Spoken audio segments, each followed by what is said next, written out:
네, 만남 예배 나오신 여러분들을 주님의 이름으로 환영하고 축복합니다. 여러분 기도해 주신 덕분에 태국 선교를 은혜 가운데 잘 마치고 왔습니다. 우리 57명의 선교 대원들뿐만 아니라 여기 계신 여러분들 한 분 한 분께서 보내는 선교사로 물질로 기도로 함께 해주셨기 때문에 저희가 잘 다녀올 수 있었습니다. 선교 다녀오신 우리 선교 대원들께 부탁드리는 것은 선교지에서 받은 그 은혜를 우리 일상 가운데 잘 흘려보내며 평생에 선교하듯 일상을 살아주시기를 부탁드립니다. 뿐만 아니라 우리 모든 만남 청년들이 그렇게 선교하듯 일상을 살아주시기를 부탁드립니다. 대한민국이라고 하는 이 선교지 가운데 우리 가정과 일터와 우리가 속한 모든 삶의 영역들 가운데 여러분들을 통해서 예수 그리스도의 생명의 역사가 흘러가기를 축복합니다. 오늘 함께 나누실 말씀은 에스겔 37장 1절부터 10절까지 말씀입니다. 저희 리딩지어스 본문이 이제 에스겔까지 왔어요. 에스겔 37장 1절부터 10절까지 말씀입니다. 제가 봉독해 드리겠습니다. 여호와께서 권능으로 내게 임재하시고 그의 영으로 나를 데리고 가서 골짜기 가운데 두셨는데 거기 뼈가 가득하더라. 나를 그 뼈 사방으로 지나가게 하시기로 본즉 그 골짜기 지면에 뼈가 심이 많고 아주 말랐더라. 그가 내게 이르시되 인자야 이 뼈들이 능히 살 수 있겠느냐 하시기로 내가 대답하되 주 여호와여 주께서 아시나이다. 또 내게 이르시되 너는 이 모든 뼈에게 대언하여 이르기를 너희 마른 뼈들아 여호와의 말씀을 들을지어다.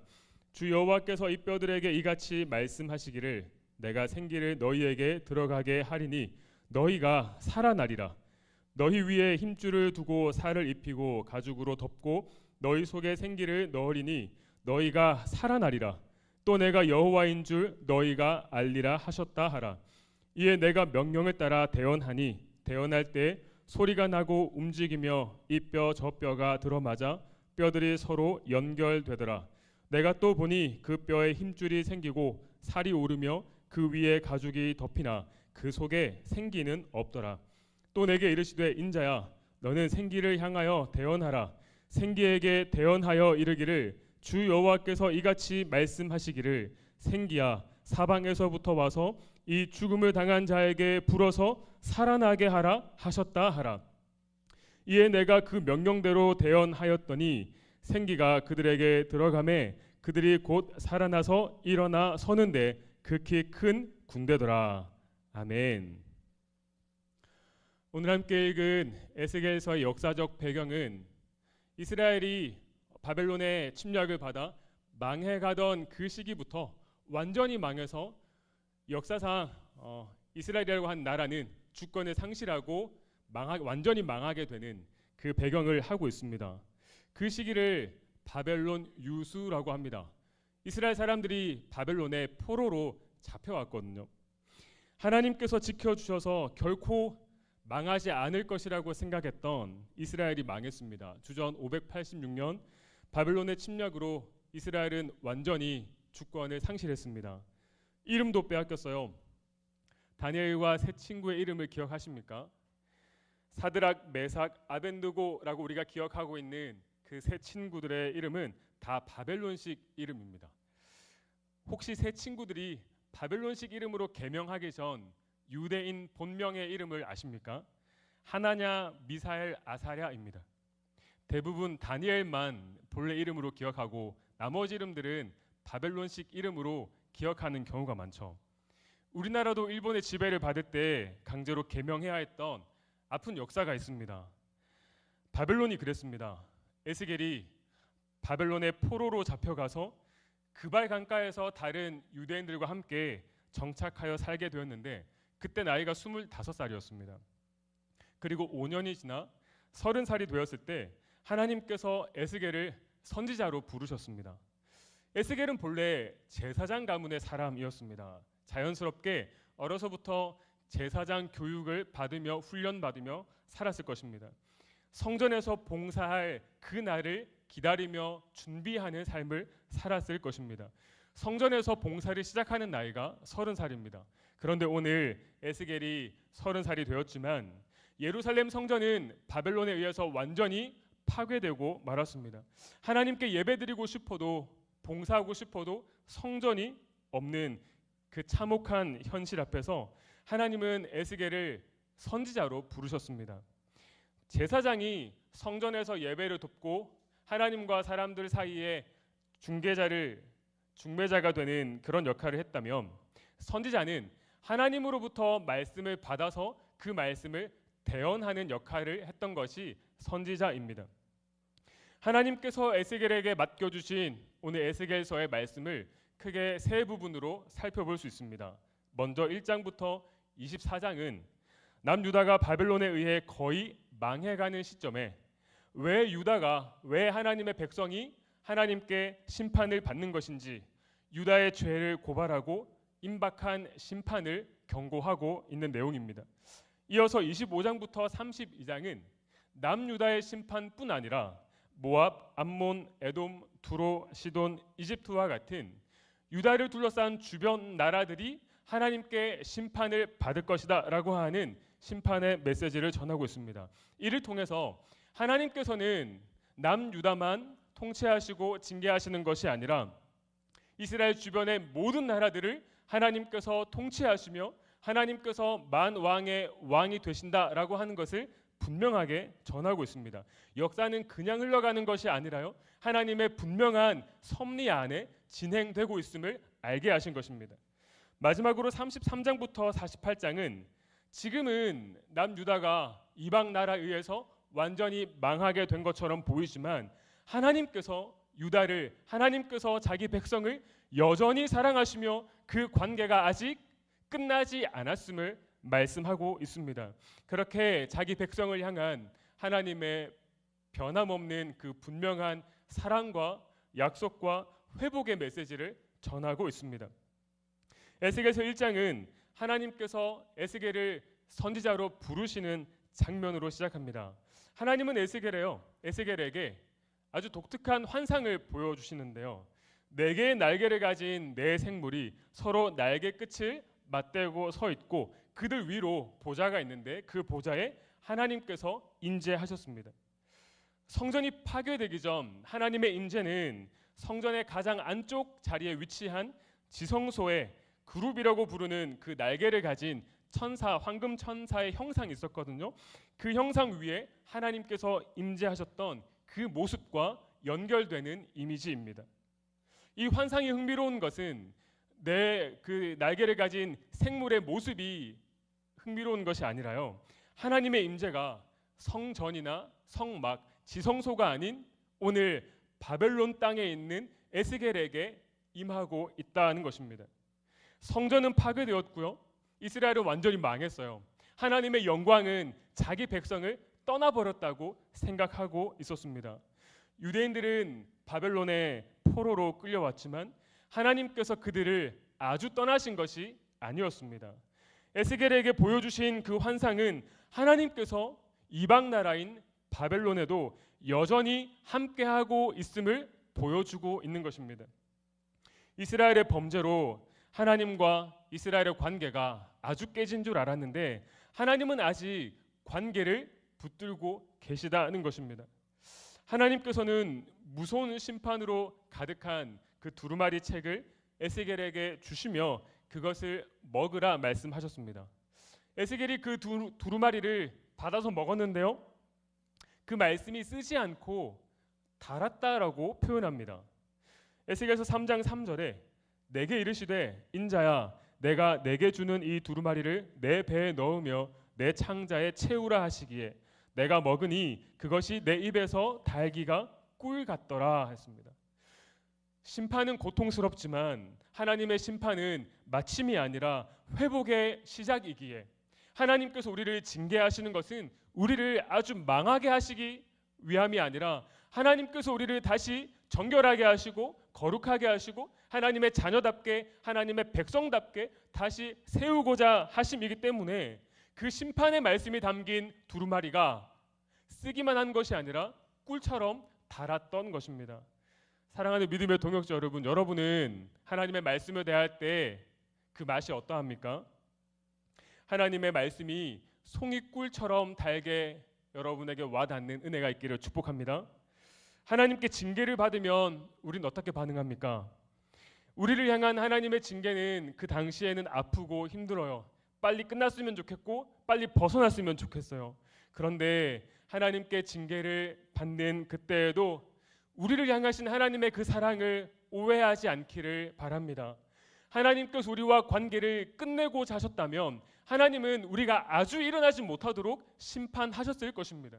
그런데 하나님께서 우리를 징계하심은 그때에는 우리가 다시 일어나지 못할 것처럼 아프고 힘들어도 하나님은 반드시 우리를 다시 일으켜 세워주시는 줄 믿습니다. 오히려 세상의 메시지는 처음에 우리가 듣기에는 달콤하게 들려도 세상의 메시지는 끝맛이 써요 죽음처럼 쓴 것입니다. 에스겔은 하나님의 말씀을 받았고 이제 백성이 이스라엘이 남유다 백성들이 듣든지 듣지 않든지 그 말씀을 전해야 했습니다. 에스겔서 3장 11절에 사로잡힌 내 민족에게로 가서 그들이 듣든지 아니 듣든지 그들에게 고하여 이르기를 주 여호와의 말씀이 이러하시다 하라 하였습니다. 우리는 듣고 싶은 말씀만 취사 선택하는 방식으로 설교를 듣고 말씀을 골라서 읽고 묵상하고 있지는 않습니까? 하나님의 말씀은 우리만 받고 또 멈추는 것이 아니라 그 말씀을 묵상하고 누리는 개인적인 차원에서 머무는 것이 아니라 하나님의 말씀을 우리가 받았으면 또한 그것은 전해야 하는 것입니다. 하나님의 말씀은 우리의 마음을 수양하는 그러한 도구 정도가 아니라 우리 안에서 생명의 역사를 일으키는 능력이고 그 말씀이 전해지는 곳마다 생명의 역사가 나타나는 능력의 말씀인 줄 믿습니다. 태국 선교 중에 정말 그 주어진 시간 동안에 실컷 전도했습니다. 전도하는 것이 그 일에 쓰임 받는 것이 얼마나 큰 영광인지요. 여러분도 기회가 되시는 대로 모두 선교를 꼭 한 번씩 경험해 보셨으면 좋겠습니다. 특별히 저희가 섬기게 된 그 왈라이락 대학에는 1만 명이 넘는 학생들이 있는데요. 그 학생들 대부분이 예수님에 대해서 처음 듣는다고 고백했습니다. 참 신기하죠. 2025년 같은 동시대를 살고 있는데 우리는 사실 교회 오기 전에도 예수님에 대해서 한 번쯤 들어보았고 또 어렸을 때 친구 따라서 교회를 방문했던 그런 경험이 한 번씩 있잖아요.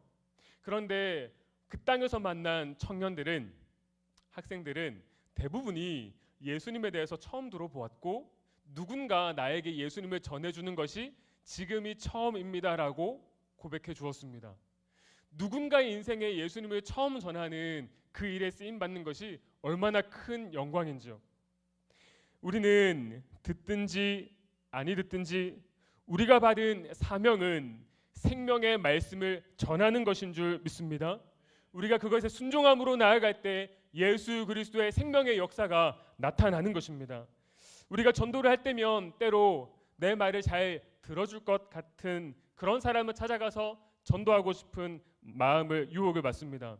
그런데 겉으로 보기에는 저분이 굉장히 말을 잘 들어줄 것 같고 호의적으로 반응해 줄 것 같아서 나아갔는데 막상 전도해 보면 굉장히 냉담하게 반응하는 경우가 있습니다. 또 반대로 저 사람에게는 왠지 전도하기가 어렵게 느껴졌는데 막상 가서 전도를 해보면 하나님께서 그 마음을 만져주신 것처럼 마음을 열고 말씀을 받고 영접기도까지 하는 그러한 역사를 경험하기도 합니다. 우리가 대상을 정하는 것 아니고요. 우리가 누구를 만날지 우리가 선택하는 것 아닙니다. 하나님께서는 우리에게 듣든지 아니 듣든지 하나님의 말씀을 전파하라고 하는 사명을 주셨습니다. 오늘 에스겔을 부르셔서 그렇게 보내셨던 것처럼 하나님께서는 오늘 우리를 부르시고 보내십니다. 이번 주에 특별히 합천으로 나아가는 우리 세계 마을이 있는데요. 우리가 흩어지는 예배 때 많은 분들이 다녀오셨는데 이번 주에 나가는 세계 마을을 위해서 또 집중적으로 함께 기도하고 그 기간 동안에는 우리 모든 마하나임의 청년들이 한 마음과 한 뜻이 되어서 나아갔으면 좋겠습니다. 합천은요 대한민국 시군구 중에 가장 복음화율이 낮은 곳입니다. 그 합천 땅 가운데 이번에 세계 마을이 가서 복음을 전하고 지역 어르신들을 섬기고 또 우리 목사님들, 사모님들이 섬기며 나아갈 때 그 땅에 예수 그리스도의 생명의 역사가 나타나는 줄 믿습니다. 에스겔이 하나님의 말씀을 그렇게 전했을 때 대부분의 사람들의 마음이 굳게 닫혀 있었어요. 에스겔서 3장 7절에 이렇게 증가합니다. 그러나 이스라엘 족속은 이마가 굳고 마음이 굳어 내 말을 듣고자 아니하리니 이는 내 말을 듣고자 아니함이니라. 여기 하나님께서 흥미로운 표현을 전하고 있습니다. 에스겔 너의 말을 듣지 않는 것이 아니라 내 말을, 하나님의 말씀을 듣지 않는 태도이기 때문이다 라고 말하고 있습니다. 우리는 전도하면서 여러 거절을 당합니다. 그렇게 거절을 당할 때 우리는 거절감에 상처를 받기도 합니다. 그런데 그 본질적인 문제는 우리를 거절한 것이 아니라 그 사람들이 하나님을 거절하고 있다라고 하는 영적 본질을 우리가 기억해야 합니다. 최근까지 큐티로 오늘 또 사랑 모임 때 요한계시록 마지막 말씀을 묵상했지 않습니까?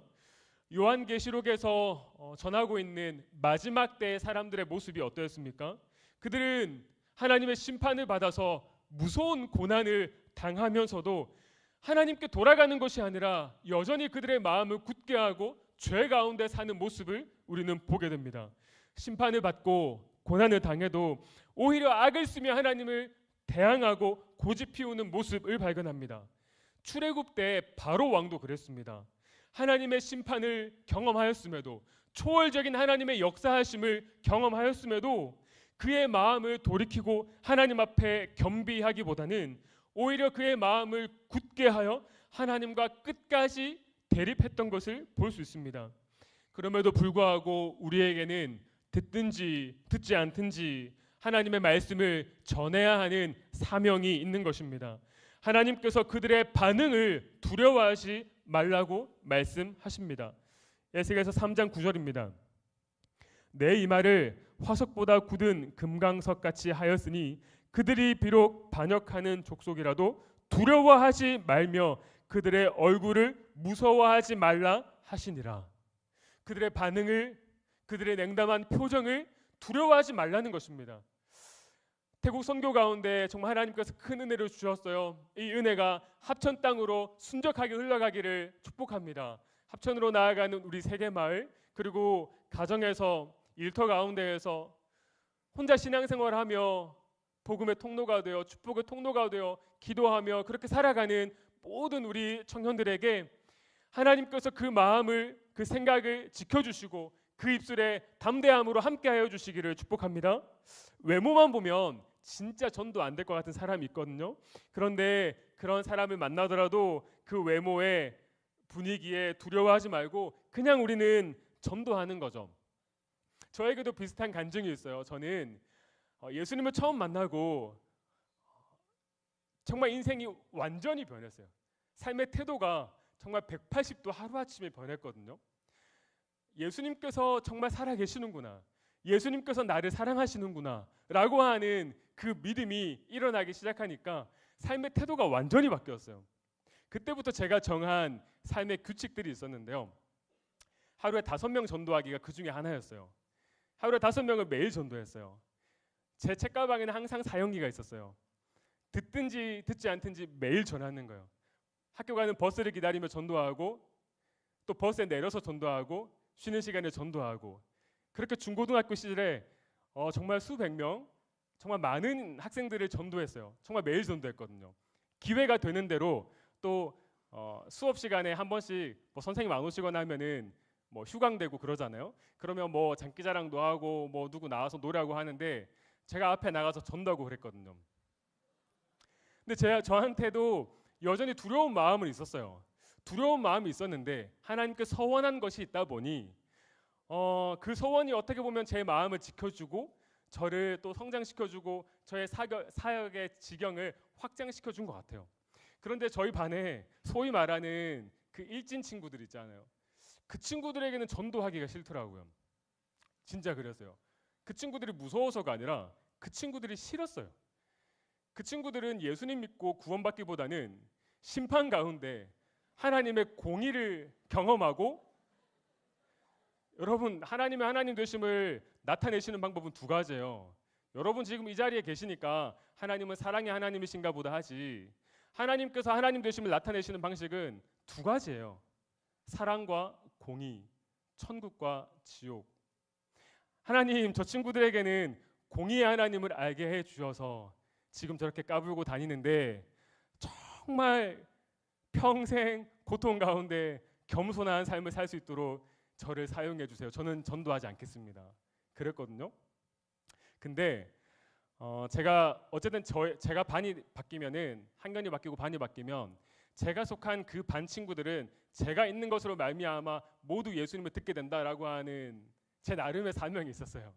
그래서 그 친구들에게 전도하기 싫었는데 정말 마지못해서 그냥 사형이 책자를 툭 던져줬어요. 읽든지 읽지 않든지 한번 읽어봐라. 그냥 한번 던져줬어요. 그런데 제가 놀라웠던 것은 그 친구들의 반응이었어요. 진짜 일진이었거든요. 맨날 그 입에 욕을 달고 막 분위기 험하게 만드는 그런 친구들. 한 번도 그 친구들한테 제가 고맙다 이런 말 들어본 적이 없어요. 뭐 돈 있냐 이런 말은 들어봤어도. 근데 그 친구가 전도지를 받고 고맙다고 하는 거예요. 누가 자기에게 전도지 주고 이렇게 해준 적이 처음이래요. 그때 제가 마음에 충격을 받았어요. 그리고 회개했어요. 진짜로. 하나님, 저는 저 친구들 전도하기 싫었고 정말 정직한 마음으로 저 친구들을 예수님께서 사랑하신다라고 하는 게 이해가 되지 않았는데 저 친구들의 반응을 보니 하나님, 제가 잘못했습니다. 그리고 그 친구들 가운데 진짜로 그 고등학교 3년의 시간이 지나기 전에 회심하는 친구가 일어났어요. 회심하면 어떻게 돼요? 삶의 태도도 바뀌죠. 정말 그래서 삶이 변화된 친구가 나타났어요. 듣든지 듣지 않든지 우리는 나아가는 것입니다. 하나님의 말씀이 심겨지면 한 영혼이 변화되는 줄 믿습니다. 그 일은 우리의 말의 힘에 달려있는 것이 아니라요, 우리의 어떤 기술적인 것에 달려있는 것이 아니라, 스킬에 달려있는 것이 아니라 말씀의 권능, 그 말씀 가운데 역사하시는 예수 그리스도의 그 능력 가운데 생명의 역사가 나타나는 줄 믿습니다. 유대인들은 에스겔의 말에 귀를 기울이지 않았어요. 도무지 하나님의 말씀에 귀를 기울이지 않는 그들에게 에스겔은 온몸으로 하나님의 말씀을 전했습니다. 에스겔서 말씀을 묵상하다 보면 크게 두 가지 당혹스러운 부분들을 만나는데요. 첫 번째가 저 개인적으로는 환상이고, 두 번째는 에스겔이 온몸으로 전도하는 내용입니다. 에스겔서 말씀을 묵상하다 보면 에스겔이 마치 행위 예술을 하는 사람들처럼 온몸으로 복음을 전하는 것을 볼 수 있습니다. 에스겔은 장차 이스라엘이 겪게 될 극심한 심판을 예고하며 그는 최소한의 음식으로 생활하며 그의 삶으로 하나님의 심판의 메시지를 전했습니다. 또 임박한 심판을 경고하면서 막 손뼉치고 발을 구르면서 말씀을 전하기도 했어요. 그리고 제사장으로서 그는 머리를 깎으면 안 되거든요. 근데 자기 머리를 빡빡 깎고 수염을 완전히 미는 행동을 통해서 이스라엘이 장차 당할 심판과 그 슬픔을 전하기도 했습니다. 그는 온몸으로 메시지를 전했어요. 하나님의 말씀이 그들의 마음 가운데 들어가게 하고자 그는 자기의 몸을 불살랐던 거예요. 오늘 영상 보는데 그 처음부터 끝까지 감동이었잖아요. 근데 특정 한 포인트에서 여러분의 반응이 터져 나왔던 것을 볼 수가 있었어요. 우리 선경 형제가 비보잉을 하면서 바닥을 쓸 때 반응이 제일 좋더라고요. 막 전도하고 그런 내용이 되게 많았는데 선경 형제 나오니까 와 이렇게 나오더라고요. 저도 그 역사적인 그 은혜의 장면을 현장에서 함께 하고 싶었는데 함께 하지 못해서 너무 아쉬워요. 선경 형제 오늘 왔나요? 선경 형제가 그런 또 은사가 있는 줄 몰랐어요. 왜 그렇게 바닥을 쓸고 또 저희가 워십 댄스하고, 아까 그 영상 보셨죠? 그 대학교 친구들 19살, 20살 그런 친구들 K-팝 댄스하고 했거든요. 그 K-팝 댄스 동아리가 이번에 같이 협업을 했어요. 같이 전도 집회를 만들었는데요. 여기 저희 27부터 33살 워십 댄스하고 같이 온몸으로 섬기고 그 더운 날씨에 또 보이지 않는 곳에서 음식으로 섬겼던 우리 동역자들이 있거든요. 소떡소떡 만들고 쫀디기 만들고 막 줄넘기 줄 돌리고 한복 입고 더운데 왜 그렇게 온몸으로 전도했나요? 그들의 마음 가운데 말씀이 와 닿기를, 그들이 한 사람이라도 더 와서 하나님의 말씀을 받기를 사모하는 마음으로 우리가 그렇게 한 것 아닙니까? 합천에 나아가는, 이번에 나아가는 우리 동역자들도 아마 비슷한 거 준비하고 있을 거예요. 마을 회관에서 어르신들께 재롱잔치를 하고 어르신들 뭐 마사지로 여러 가지로 섬기고, 그렇게 하는 이유가 뭐예요? 단순히 봉사하기 위함인가요? 그렇지 않죠. 우리가 물론 어르신들을, 우리 이웃들을 사랑으로 섬기고자 하는 마음의 동기가 있지만 정말 본질적인 마음은 예수 그리스도의 생명이 그들의 마음 가운데 와 닿기를, 예수 그리스도의 말씀이 그들의 마음 가운데 와 닿기를 바라는 마음으로 우리가 이 한 몸 불사르는 것 아닙니까? 우리는 선교를 통해서 나 같은 사람을 구원하시기 위한 하나님의 낮아지심, 우리가 워십 댄스 하고 소떡소떡 만들고 한복을 입고 여러 가지 우리가 몸으로 섬기지만 우리의 그 헌신과는 비교조차 할 수 없는 예수 그리스도의 낮아지심, 예수 그리스도의 성육신, 그렇게 온 몸을 던져서 우리를 구원하시고자 하시는 그 주님의 사랑이 있음을 우리는 기억해야 하는 것입니다. 하나님께서는 에스겔에게 또 환상을 보여주셨는데요, 하나님의 영광이 성전을 떠나는 환상이었어요. 하나님의 임재는 성전의 가장 안쪽에 있는 지성소에서부터 있거든요. 그런데 환상 중에 하나님의 영광이 저 뒤에 있는 지성소에서부터 성전 문지방으로, 동문으로, 예루살렘 동쪽 편으로 그렇게 예루살렘을 떠나서 마지막에 바벨론 땅으로 하나님의 영광이 떠나갔어요. 하나님의 영광이 예루살렘 성전을 떠났지만 사실 하나님의 영광은 여전히 이스라엘과 함께하는 모습입니다. 하나님의 영광이 이스라엘을 떠났다라고 하는 점에서 이스라엘은 그들의 범죄를 깨닫고 회개하며 나아가야 할 것입니다. 그러나 동시에 하나님의 영광이 이스라엘을 떠났지만 그들이 잡혀온 바벨론 땅까지 하나님께서 함께하고 계신다라고 하는 사실을 통해서 우리가 지금 징계를 받고 심판을 받지만 하나님과의 관계가 끝난 것이 아니구나라고 하는 것을 기억하고 나아갈 수 있는 것입니다. 에스겔서의 마지막 부분은 회복된 이스라엘 공동체의 새로운 이름을 여호와 삼마라고 합니다. 여호와 삼마는 여호와께서 거기 계신다라고 하는 의미입니다. 하나님의 임재가 어디에 있습니까? 우리 마하나임 공동체 예배당 안에 있습니까? 물론 그렇습니다. 오늘 찬양팀이 말씀 묵상하는 가운데 찬양을 잘 준비해서 특별히 하나님의 임재, 성령님과 관련된 찬양을 잘 준비해 주셨어요. 우리 예배하는 곳에 예수님의 이름으로 두세 사람이 모인 그 자리에 하나님의 임재가 있는 것 틀림없죠. 그런데 하나님의 임재는 또 어디에 있습니까? 여러분의 눈물이 있는 곳, 여러분의 기도가 있는 곳, 여러분의 가정, 구원이 필요한 여러분의 일터, 여러분의 모든 만남들 가운데 하나님께서 거기 계시는 것입니다. 그것이 에스겔서의 핵심 중에 하나인 여호와 삼마입니다. 에스겔서 제일 마지막 페이지를 보면은 여호와 삼마로 끝나거든요. 거기 계시는 하나님, 하나님께서는 태국에도 계시고 한국에도 계시고 합천에도 계시고 여러분의 가정과 일터 가운데 계시는 것입니다.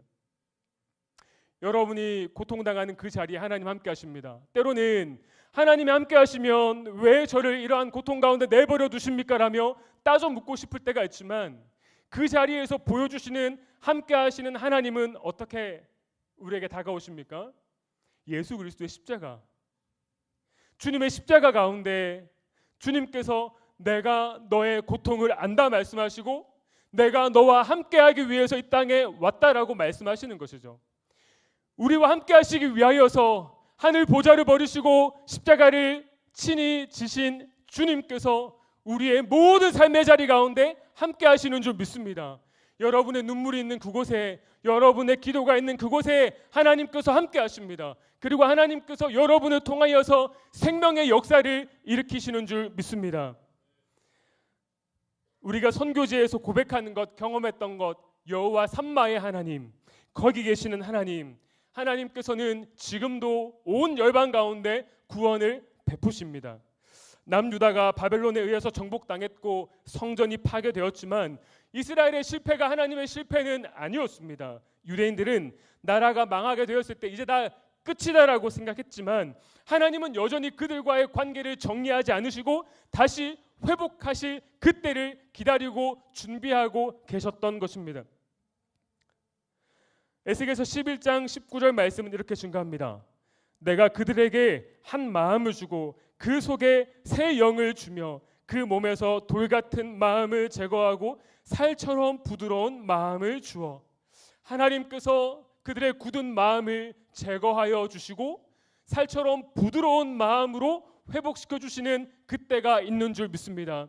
정말 복음이 심겨지지 않는 것처럼 보이는, 그래서 정말 무력감을 넘어 때로는 하나님 앞에 원망과 탄식이 터져 나오는 우리의 가정을 보면서 정말 오랫동안 기도하고 있는 기도의 제목들 가운데 여러분 포기하지 않기를 축복합니다. 하나님께서 하나님의 때에 하나님의 가장 좋은 방법 가운데 그 굳은 마음을 제거하시고 닫혀있는 모든 장애물들을 치워버리시고 주님께서 살처럼 부드러운 마음을 허락하여 주시고 모든 닫혀있는 그 문들을 열어주실 날이 반드시 옵니다. 우리는 하나님의 주권 아래 있습니다. 하나님의 섭리 가운데 살아갑니다.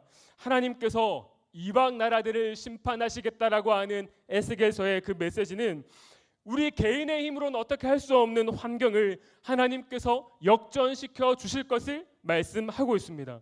당시의 바벨론 제국은 영원히 망하지 않을 것처럼 보였고 로마 제국은, 미국은요 영원히 망하지 않을 것처럼 보여도 하나님께서 역사를 주관하고 계십니다. 그 모든 나라들은 역사 가운데 일어났다가 사라지기도 하지만 하나님의 나라는 영원히 서는 줄 믿습니다. 그렇기에 우리의 앞날에 여전히 소망이 있습니다. 에스겔서 28장 24절입니다. 이스라엘 족속에게는 그 사방에서 그들을 멸시하는 자 중에 찌르는 가시와 아프게 하는 가시가 다시는 없으리니 내가 주 여호와인 줄을 그들이 알리라. 이방 나라들에 대한 하나님의 심판의 메시지는 곧 이스라엘의 회복의 메시지로 연결되었습니다. 그리고 오늘 함께 읽은 에스겔 37장은 하나님께서 우리에게 주신 회복의 메시지 가운데 하나입니다. 우리가 에스겔서 하면은 가장 잘 아는 것이, 알려진 것이 오늘 함께 읽은 마른 뼈 환상이 아닐까요? 에스겔은 오늘 음산한 기운을 내뿜는 그 죽음의 계곡 가운데 있습니다. 그 계곡에는 사람 뼈가 가득했습니다. 데스밸리, 죽음의 계곡입니다. 그곳에 뼈들이 심이 많았는데요, 그 뼈들은 다 바싹 말라 있었습니다. 백골 상태가 된 지 오래된 뼈들입니다. 그 마른 뼈 환상이 전하는 메시지가 무엇입니까? 세상 가운데 살아가는 것의 그 결국은 죽음이라고 하는 것입니다. 결국 앙상한 뼈만 남는 것입니다. 바벨론을 살아가는 사람들은 철저히 다른 사람에게 이용당하는 인생이었습니다. 바벨론 제국에 잡혀온 이스라엘 사람들, 그 포로들, 나라를 잃고 이름까지 잃어버린 그 인생들, 사실 하나님과 깨어진 관계 가운데 산다는 것은, 그렇게 세상 가운데 산다는 것은 메말라가는 것입니다. 이용당하다가 결국에 버려지는 것입니다. 죽음의 계곡 한가운데 버려지는 것입니다. 도파민 터지는 삶은 어떻습니까? 여러분, 요즘에 도파민이 정말 이슈잖아요. 그러한 삶을 살면 우리 뇌가 정말 활성화되고 창의적으로 변합니까? 그렇지 않아요. 우리 뇌가 바싹 말라갑니다. 우리의 삶은 오히려 무기력해지는 것입니다. 그렇게 하다가 죽음의 계곡 가운데 이용당할 대로 이용당하고 버려지는 사람도 있고, 바싹 말라버린 그 인생 가운데 스스로 죽음의 계곡 가운데 몸을 던지는 인생들이 있습니다. 오늘날 대한민국의 청년 자살률이 1위라고 하는 것 우리가 간과해서는 안 될 것입니다. 그토록 취업하고 싶었는데 막상 취업해보니까 어때요? 풍성해지나요? 말라가죠. 상사 때문에, 과도한 업무 때문에 말라가죠. 저기만 취업하면 다 될 줄 알았는데, 이 시험만 통과하면 잘 될 줄 알았는데, 세상 가운데 살아가는 것은 말라가는 것입니다. 세상 가운데 살아가는 것은 죽음을 향해 가는 것입니다. 그렇게 평생 사회생활을 하면서 내 젊음도, 감정도, 우리의 건강도 다 빼앗기고 나면 생기를 잃고 앙상한 뼈만 남게 되는 것입니다. 바벨론 시대를 살아갔던 이스라엘만 그랬던 것이 아니라 오늘 2025년을 살아가는 우리도 그러한 것입니다. 세상에서 이용 가치가 없는 사람들은 죽음의 계곡 가운데 버려집니다. 이스라엘이 그랬고 우리가 그렇습니다. 예수님께 뿌리 내린 인생과 세상에 뿌리를 두고 살아가는데 그 대조적인 두 인생을 보여주는 이미지가 있습니다. 에스겔에게 주신 그 환상처럼 한번 상상해 보시겠어요? 우리 이미지도 한번 띄워 주시겠어요? 한 나무에는 나무 잎도 무성하고 열매가 풍성합니다. 그런데 그 나무는 저렇게 뿌리채 뽑혀 흙 위에 바닥 위에 뒹굴고 있는 모습입니다. 저 나무는 당장 잎이 무성하고 열매가 있어서 살아있는 것처럼 보여도 저 나무는 말라가는 것이죠. 저 나무는 이미 죽었다고 말해도 과언이 아닙니다. 그 뿌리가 완전히 뽑혀 있기에 저 나무는 반드시 죽는 것입니다. 뿌리가 다시 흙 속에 심기지 않으면 다시 일어날 가능성이 1도 없는 것이죠. 세상에 살아가는 우리의 모습이 그렇습니다. 당장에는 무성한 잎을 자랑하고 열매를 자랑하며 뭐 있는 것처럼 보이지만 죽어가는 것입니다. 이미 죽은 인생인 것입니다. 무성한 잎과 열매를 자랑하는 그러한 인생을 부러워하지 마십시오. 거기에는 생명이 없어요. 생명이 없는 곧 썩어질 열매를 부러워하지 마십시오. 하나님께서 에스겔에게 물으셨습니다. 이 뼈들이 능히 살 수 있겠느냐? 에스겔서 37장 3절 말씀에 이렇게 증거합니다. 그가 내게 이르시되 인자야 이 뼈들이 능히 살 수 있겠느냐 하시기로 내가 대답하되 주 여호와여 주께서 아시나이다. 뼈들이 다시 살 수 있습니까? 하나님께서 이 환상을 통해 우리에게 오늘 주시고자 하는 메시지가 무엇입니까?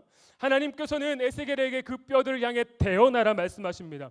선지자의 핵심 사역인 하나님의 말씀을 전하는 것입니다. 저는 이 자리에 서서 제가 말씀을 어떻게 묵상했는지 저의 묵상을 전하는 것이 아니라요, 저의 간절한 바람은 하나님의 말씀이 여러분의 마음 가운데 와 닿기를, 오늘도 여러분 한 사람 한 사람을 찾아와 주어서 친히 말씀하여 주시는, 친히 여러분의 이름을 불러주시는 그 하나님의 음성이 와 닿기를 간절히 바라는 것입니다. 오늘 에스겔은 하나님의 말씀을 대언하였습니다. 그의 교훈, 그의 묵상을 전했던 것이 아니라 하나님께서 주신 그 말씀을 그 뼈들에게 전했던 것입니다.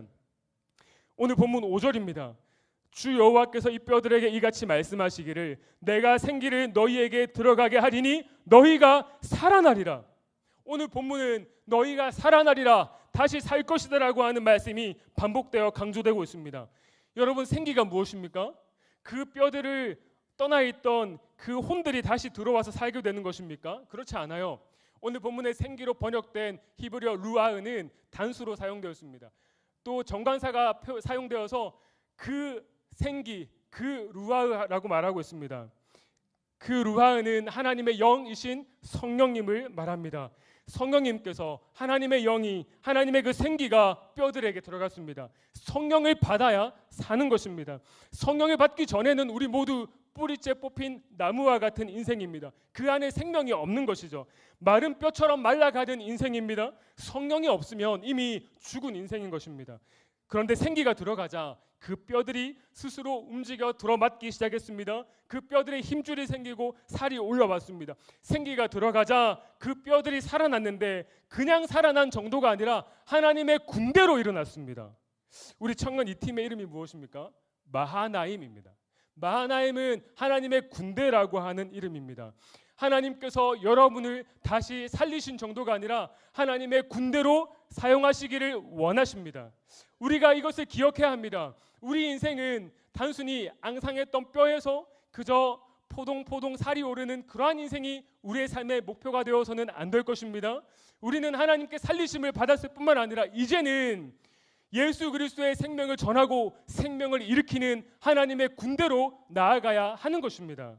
하나님께서 우리를 부르신 목적은 세상 가운데서 영적인 전투를 수행하며 사망의 악취가 가득한 이 땅 가운데 예수 그리스도의 생명의 역사를 일으키기 위함입니다. 신앙생활은 영적 전쟁입니다. 왜 영적 전쟁입니까? 신앙생활은요, 죽고 사는 문제예요. 전쟁은 목숨이 달린 거거든요. 정말 죽고 사는 문제예요. 여러분, 신앙이 있고 없고 성령님이 계시고 계시지 않고 그것은 죽고 사는 문제예요. 오늘 예배를 통하여서 여러분 한 사람 한 사람이 성령님을 마음에 모시고 또 그러한 기도를 시작하는 은혜가 있기를 원합니다. 성령으로 충만한 삶을 사모하기를 원합니다. 적당한 생명 정도에 머물러 있는 것이 아니라 여러분이 풍성한 생명 가운데 사람을 일으키고 생명을 일으키는 인생이 되시기를 축복합니다. 예수님께서는 그 일을 위해서 우리에게 오셨습니다. 마른 뼈와 같던 우리의 인생 가운데 주님께서 찾아오셨습니다. 그리고 주님께서 죽은 나사로를 향해서 나사로야 나오라 말씀하셨던 것처럼 우리의 이름을 불러주어서 우리가 다시 살게 되었습니다. 요한복음 5장 25절은 이렇게 증가합니다. 진실로 진실로 너희에게 이르노니 죽은 자들이 하나님의 아들의 음성을 들을 때가 오나니 곧 이때라. 듣는 자는 살아나리라. 아멘. 하나님의 말씀을, 예수 그리스도의 음성을 듣는 자는 살아나는 줄 믿습니다. 죽고 사는 문제가 여기에 달려 있습니다. 말씀이 선포되는 곳에 생명의 역사가 있습니다. 여러분 왜 말씀 받기를 사모합니까? 그저 여러분의 마음 가운데 위안을 주는, 위로를 주는, 평안을 주는 그 경구 같은 한 말씀 받기를 원합니까? 그렇지 않습니다.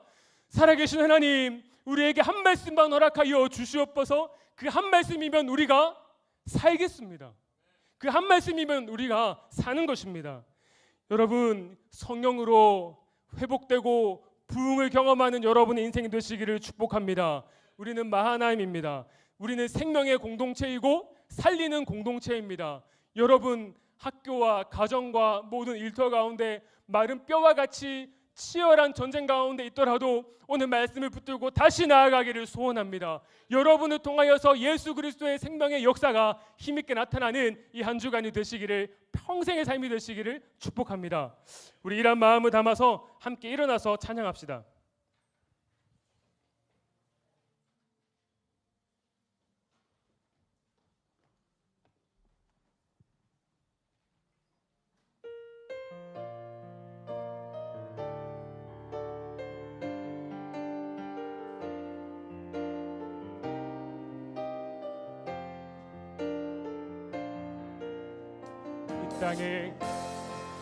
이 땅에 돈과 선함과 부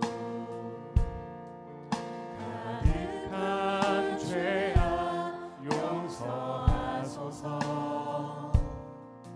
모든 우상들은 무너지고 주님만 높이는 나라 되게 하소서.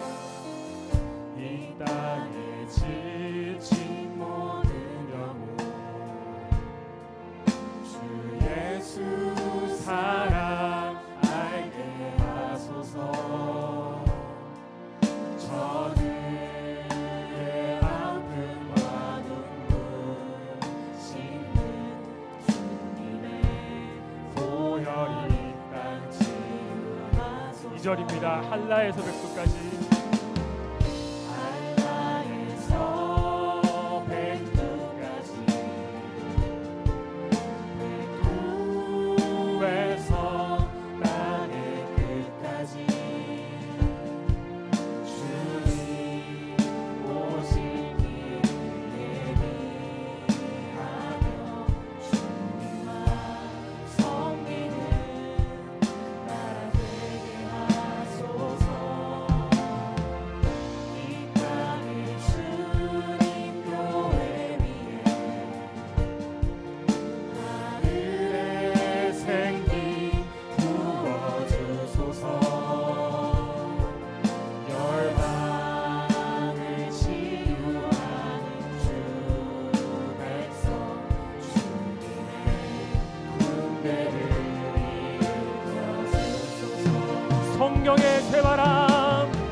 주신 말씀을 붙들고 기도하기 원합니다.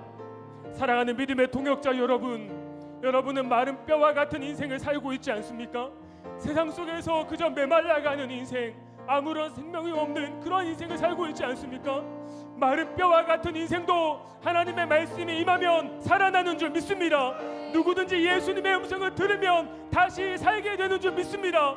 살아계신 하나님, 마른 뼈와 같은 나의 삶에, 우리 가정에, 우리 일터 가운데 하나님 임재하여 주시옵소서. 하나님 다시 살게 하여 주시옵소서. 주님, 우리를 적당한 인생 가운데 만족하지 않고 하나님의 군대로 살게 하여 주시옵소서. 우리 주여 한번 부르짖고 기도하시겠습니다. 주여, 살아계신 하나님 아버지, 마른 뼈와 같은 인생을 사는 우리 청년들이 있습니다.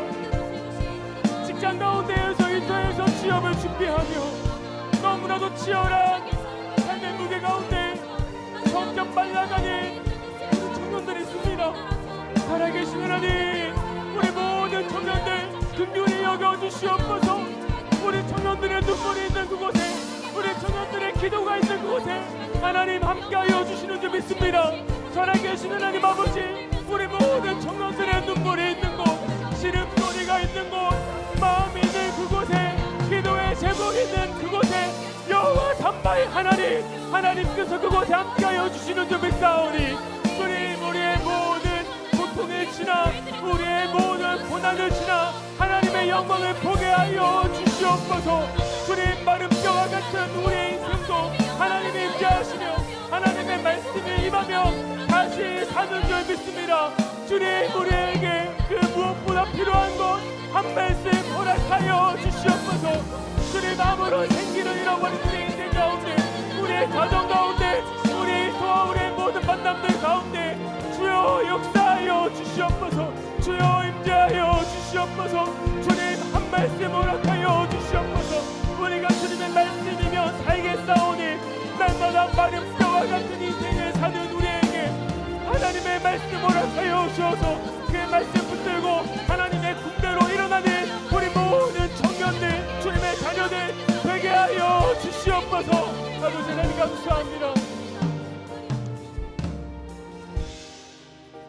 우리 이어서 기도하실 때 이제 우리의 입술을 열어 사명자로 살기를 결단하기 원합니다. 듣든지 아니 듣든지 하나님의 말씀을 선포하는 인생이 되게 해 주시옵소서. 주님, 우리의 말들이 상처 주는 말, 죽이는 말이 아니라 살리는 말, 축복하는 말, 다른 사람의 인생을 일으키는 말이 되게 하여 주시옵소서. 이제 우리 입술을 열어 가정과 일터와 만나는 모든 사람들을 축복하며 나아가기 원합니다. 주님, 특별히 합천으로 나아가는 우리 동역자들 성경 충만함으로 붙들어 주시옵소서.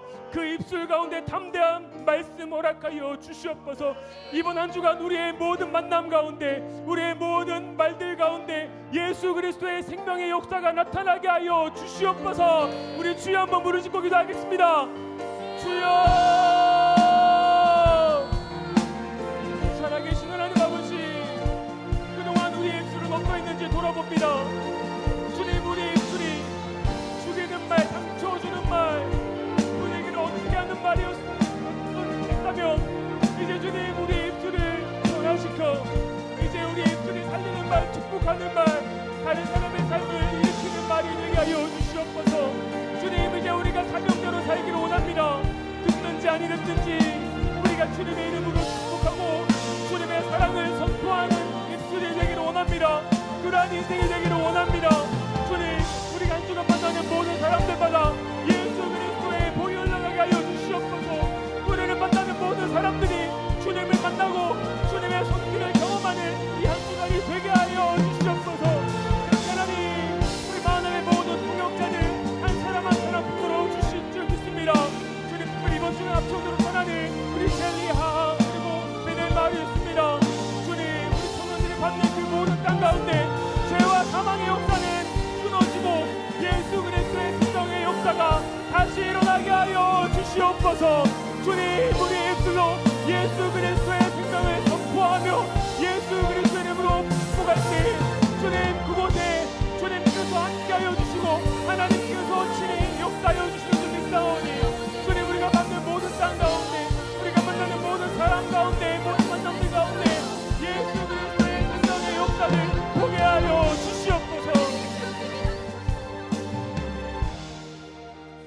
마지막으로 기도하실 때 이 시대를 살아가는 청년들을 중보하며 기도합시다.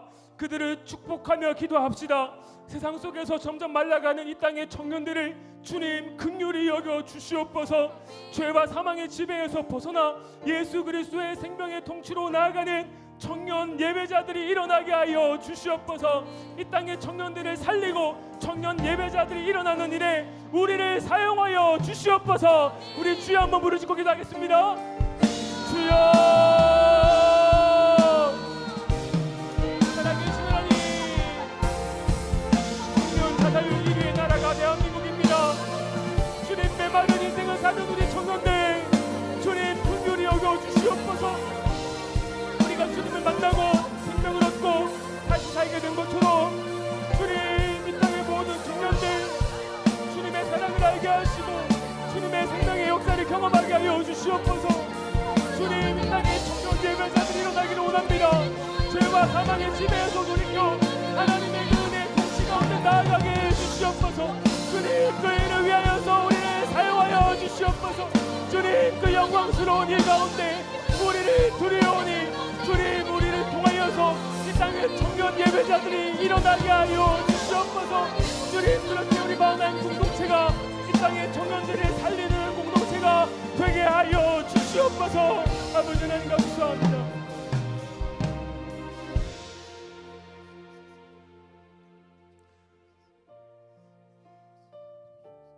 살아계신 하나님 아버지 참 감사합니다. 우리도 전에는 죽음의 계곡 가운데 아무런 소망 없는 마른 뼈와 같은 인생이었는데 주님께서 우리를 찾아와 주셔서 주님, 우리의 이름을 불러주심으로 우리가 생명을 얻게 되었습니다. 주님, 우리가 생명을 얻은 이 구원의 감격과 감사 가운데 그저 머물러 있는 것이 아니라 이제 우리가 주님의 말씀을 선포하고 주님의 이름으로 축복하며 죽은 영혼들을 일으키는 생명의 통로로 하나님의 군대로 살아가기를 소원하고 결단하오니 주님, 우리를 통하여서 우리의 가정이 살게 하여 주시옵소서.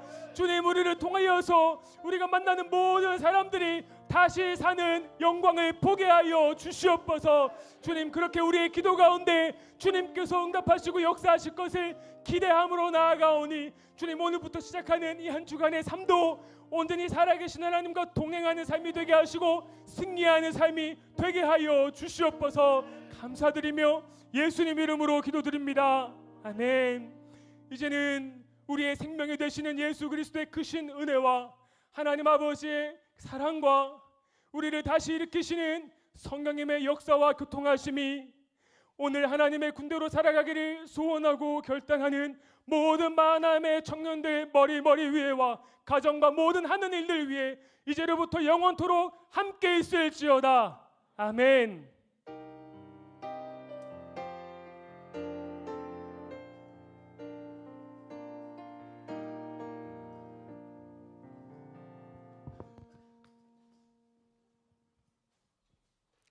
저희 구호로 예배 마치도록 하겠습니다. 모두 자리에 서 주시기 바랍니다.